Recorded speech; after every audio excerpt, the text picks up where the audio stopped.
kind invitation. My talk today, Bismillahirrahmanirrahim, my talk today about the role of CT on one-stage unifocalization repair for fallow pulmonary atresia, MAPCA-dependent pulmonary circulation cases. According to Somerville classification, there are 4 types of pulmonary atresia. The first type is atretic pulmonary valve. The second type is atretic pulmonary valve and main pulmonary artery. While the main pulmonary branches are confluent here in the second type. The third type is atretic pulmonary valve, main pulmonary artery, and one of the pulmonary branches. And in the fourth type, there is atretic pulmonary valve, main pulmonary artery, and both pulmonary branches. So, to understand what is MAPCA is abbreviation of major aortopulmonary collaterals. We have to understand some embryology. In early fetus life, the lung buds are supplied by the vascular plexus, which is connected to the segmental arteries of the dorsal aorta. At day 40, these segmental arteries start to regress. Lung is perfused by RV and 6-arch. In day 50, segmental arteries disappear. 6-arch develop into central pulmonary artery with PDA, which forms a major supply of the lungs. In this case, in pulmonary atresia, we have 2 pathways. Either we have a PDA, patent PDA, which helps the blood circulate from the systemic circulation to the pulmonary arteries. In this case, these segmental arteries may persist, but may not be prominent. In case absent PDA, segmental arteries from the aorta become prominent and persist as MAPCA. These MAPCAs supplies both lungs from the aorta. There are 3 types of MAPCAs according to their origin. Type 2 is the branches are arising directly from the aorta, either from the isthmus or from the descending aorta.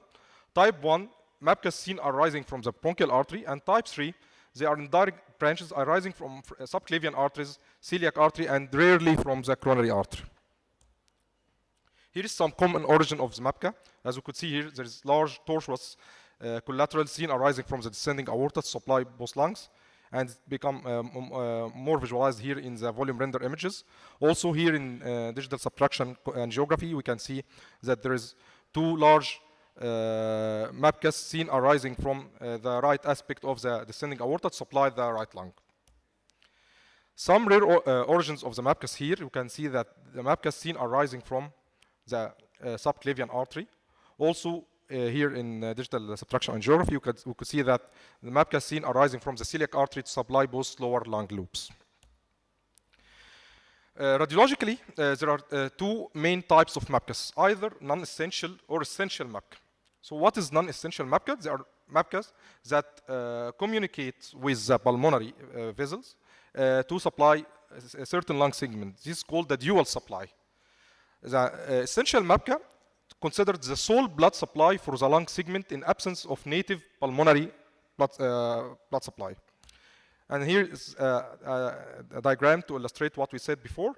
The blue-colored vessels are the pulmonary vessels, while the red-colored vessels are vessels arising from the aorta. Here's pulmonary vessel seen supplying the right middle and right lower lung loops, while the right upper lung loop seen supplied by major aortopulmonary collateral, which considered the sole blood supply for this loop. In the left side, we could see that there is communication between the MAPCAs and the pulmonary vessels and considered dual blood supply for these lung loops. How we describe MAPCA? First of all, we describe the origin, distance from the left subclavian artery, which opposite to which vertebral level, clockwise position. We said that either, it's, for example, it's rising from the right anterolateral aspect of the descending aorta. We measure the ostial size and say if we have ostial stenosis or not. When we move to the course, we have to comment on the relation to bronchus, esophagus, or pulmonary vein. For example, we could say that this MAPCA seen have a pre-bronchial course or retrobronchial course. Is it branching or not, and the presence of stenosis. Finally, we said what lung segments supplied with this MAPCA, either they are essential or non-essential. There are another classification for the MAPCA. non-hypertensive MAPCA and hypertensive MAPCA. The non-hypertensive MAPCA usually shows stenosis. The oxygen saturation will be lower than expected, but this prevent the lung from segmental pulmonary hypertension. But in hypertensive MAPCA, these vessels lack stenosis. They are large, usually reach more than 3 millimeter in diameter. They are tortuous. Of course, they give better saturation, but they have high risk in pulmonary hemorrhage and segmental pulmonary hypertension. So, how to quantitate the degree of pulmonary atresia or hypoplasia? The one who report congenital heart disease usually use the McGoon ratio, which is diameter of the LPE plus the diameter of the right pulmonary artery divided by the diameter of the descending aorta at the diaphragm level. Nakata, now we use another index, which is Nakata index. The Nakata index is cross-sectional area of the distal LPA or left pulmonary artery plus the cross-sectional area of the RPA over the body surface area. Another index is used is total new pulmonary artery index, which is addition of the cross-sectional area of the MAPCA divided by all the MAPCAs divided by the body surface area plus the Nakata index. So, what these parameters indicate? McGoon ratio more than 1.5 suggests that this there is optimal pulmonary vascular resistance. The pulmonary vascular bed is ready to accommodate cardiac output without causing heart failure. Patient with Nakata index more than 150 millimeter square per meter square usually prefer to have biventricular repair because they have higher survival rates. While patient with TNABI equal or greater than 150 millimeter square over meter square indicate that the pulmonary vascular tree is sufficient to accommodate one-stage unifocalization and repair. So, what is the one-stage unifocalization surgery? As we could see here, this is a communicating non-essential MAPCA, and here's essential MAPCA, non-communicating. The communicating non-essential MAPCA is ligated from its origin, while the essential MAPCA is unifocalized, used to augment the LPA and form the floor of the pulmonary artery, while the roof of the pulmonary artery formed by precardial patch, and we do a conduit from the right ventricle to the pulmonary artery. And here is some management option in case of congenital heart disease with MAPCA. I'll not say it for the sake of time. And to summarize what we say, I would like to show you this case. As we could see here, there is a perimembranous subaortic VSD. There is dilated right atrium and right ventricle with right ventricular hypertrophy. Also, we could see here that there is overriding of aorta. There is pulmonary atresia involving the pulmonary valve and main pulmonary artery with confluent RPA and LPA. This is the classic case of tetralogy of Fallot.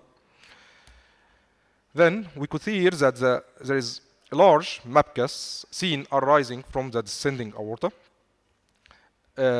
Also, we could see these MAPCAs clearly in the volume render imaging. When we see these MAPCAs, we begin to describe this MAPCA. First, we describe its origin, where it's opposite here to D6 vertebra, and we measure the length to the left subclavian artery. We measure the ostial size. Also, we can see that this MAPCA is beside the LPA, yet not communicating. It's considered dual supply, yet non-communicating. And here is an example for description for the MAPCA. We describe first its origin, seen arising from right, for example, right anterolateral aspect of the descending aorta, distance from the left subclavian artery opposite to which vertebral level, ostial size, is it branching or not, supplying which loops, is it communicating, non-communicating, essential, non-essential, and its course, either it's retrobronchial or prebronchial or retrotracheal. After describing MAPCAs, we measure our indices.